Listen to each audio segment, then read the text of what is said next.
One thing that I've seen across the board when people talk about Marvel Studios and how they ruined Hollywood is that Marvel Studios should be blamed for setting unrealistic expectations for everybody.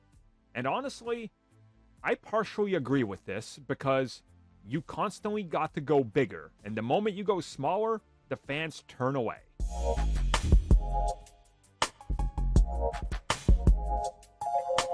So let me explain what I'm talking about. So when the MCU started, we had a handful of standalone films with references to what's going on in the bigger world and other characters.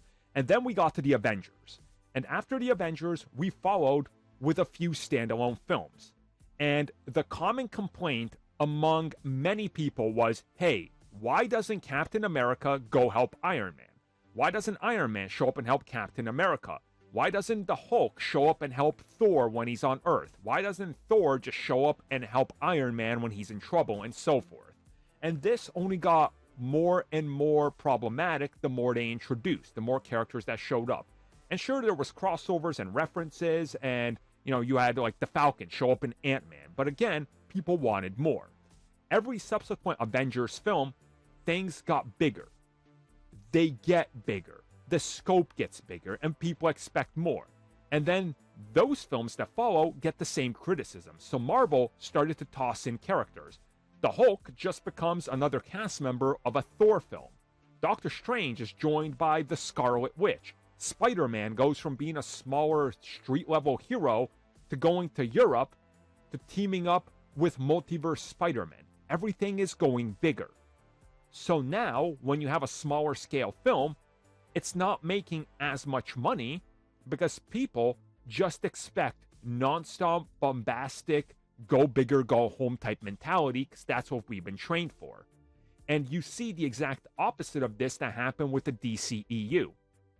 They started off, out the gate, their second film was essentially Justice League .75. So what were you supposed to do with subsequent sequels? People already know you're dropping us into the middle of an ongoing universe. We expect crossovers, people to show up. That's what we've been conditioned to expect. And I do think that there is a large blame to be placed on Marvel Studios because they're the only ones that really pulled it off. On another side of the shared universe problem, you have Godzilla and Kong now. That MonsterVerse franchise started off slow enough. Godzilla, Kong Skull Island, a sequel to Godzilla that introduced more monsters, and there's a TV series like Monarch. It's the closest we've gotten to an actual coherent MCU rival that's making money.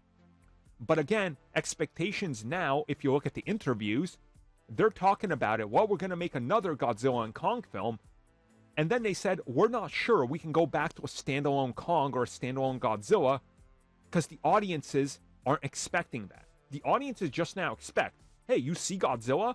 Kong's got to be along with him, along with other kaijus, and vice versa. We have run into a problem where every entry, like video games, we're expecting bigger. We're expecting more.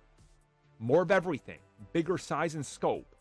And we're at the point where now if you don't deliver that, it seems insignificant.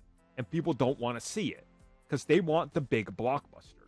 So I do put part of the blame on the studios, but also a large part of the blame is on the audience for wanting more every time. Again, I referenced the article by IGN multiple times before, and their argument was the MCU needs to go big and throw cameos into all their films to make us satisfied.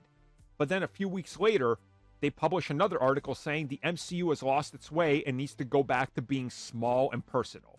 You can't have both.